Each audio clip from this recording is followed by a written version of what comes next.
Sylvia প্লাথের কবিতাগুলো কেমন যেন বাইরে থেকে দেখতে সহজ, কিন্তু ভেতরে ঢুকলে এক অন্য জগৎ।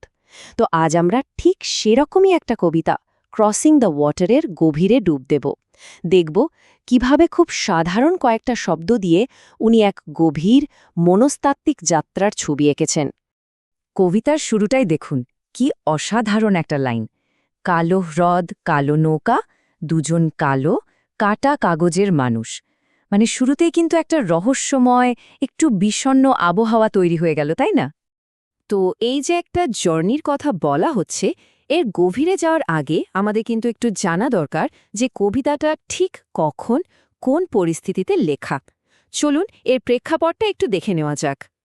এই কবিতাটা সিলভিয়া প্ল্যাথ লিখেছিলেন ১৯৬০-৬১ সালের দিকে, কিন্তু দুঃখের বিষয় হল এটা প্রকাশিত হয় তার মৃত্যুর পর ৭১ সালে। আর এই তথ্যটা, মানে তার মৃত্যুর পর প্রকাশিত হওয়া, কবিতাটার ওই বিষণ্ণ, কিছুটা ভুতুড়ে অনুভূতিটাকে যেন আরও কয়েকগুণ বাড়িয়ে দেয়। আচ্ছা, এর গভীর মানে তো আমরা বুঝবই, কিন্তু তার আগে চলুন একদম সহজভাবে দেখি কবিতাটা আক্ষরিক অর্থে কি বলছে। মানে ঠিক কি দৃশ্য আমাদের চোখের সামনে তুলে ধরা হচ্ছে। এক এক করে প্রত্যেকটা স্তবক ধরে এগোই।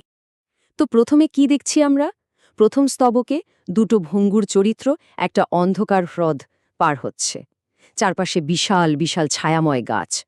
তারপরে স্তবকে জলের ফুল থেকে একটুখানি আলো আসছে ঠিকই, কিন্তু তাদের পাতাগুলো যেন একটা অশুভ ইঙ্গিত দিচ্ছে। তৃতীয় স্তবকে বৈঠার আঘাতে জলটা কেঁপে উঠছে, আর জলের নিচ থেকে একটা ডাল এমনভাবে উঠে আসছে যেন একটা ফ্যাকাশে হাত বিদায় জানাচ্ছে। আর শেষে চতুর্থ স্তবকে শাপলার মধ্যে তারা ফুটে উঠেছে, কিন্তু তখনই একটা প্রশ্ন আসছে, তারা কি সাইরেন দেখে অন্ধ হয়ে যাচ্ছে? তো এই যে পুরো দৃশ্যটা, এই বাহ্যিক পরিবেশটাই কিন্তু আমাদের আসল বিশ্লেষণের ভিত্তি। ওকে, তো আমরা বাইরের ছবিটা দেখলাম, এবার চলুন এর প্রথম পর্দাটা সরাই। কারণ এই যে যাত্রা, এটা আসলে শুধু একটা হ্রদ পার হওয়া নয়, এটা তার চেয়ে অনেক বেশি কিছু। এটা আসলে এক অস্থির, এক অশান্ত মনের গভীরে ডুব দেওয়ার মতো। মানে আসল ব্যাপারটা হলো, এই যে শারীরিক যাত্রা, এটা আসলে একটা শক্তিশালী রূপক। কিসের রূপক? বক্তার নিজের মনের। একটা মন যা দুঃখ, ভয় আর অনিশ্চয়তায় একেবারে ভরা। আমরা বাইরে যা কিছু দেখছি, কালো হ্রদ, কাটা কাগজের মানুষ, সবই আসলে ভেতরের সেই গভীর অনুভূতিরই প্রতিচ্ছবি। এই ভেতরের জগৎটা বোঝার জন্য প্রথম যে প্রতীকটা আমাদের চোখে পড়ে, সেটা হলো কালো রং।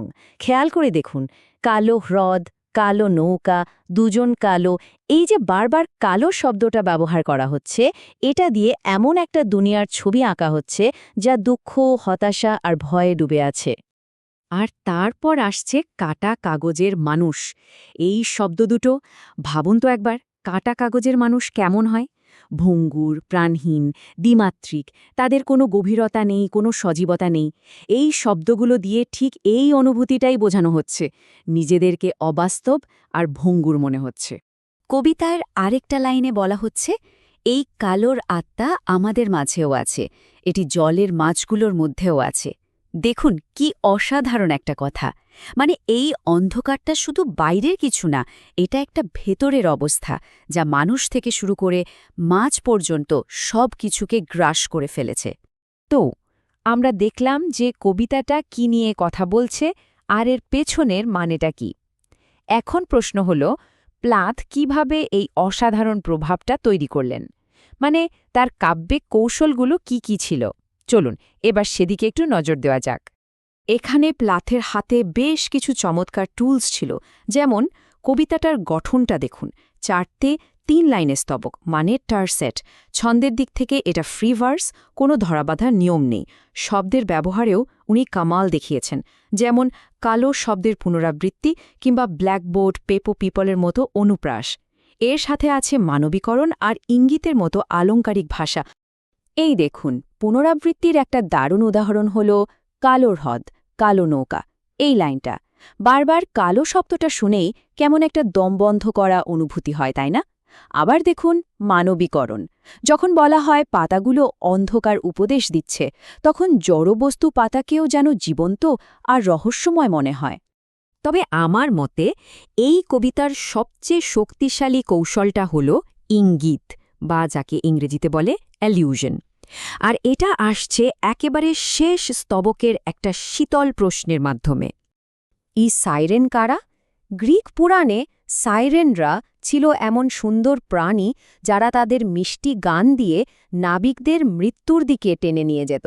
তো প্লাথো যখন সাইরেনের কথা বলছেন তখন উনি আসলে বোঝাচ্ছেন যে যা দেখতে সুন্দর, এই যেমন শাপলা ফুল, সেটাই আসলে মারাত্মক বিপদের প্রতীক।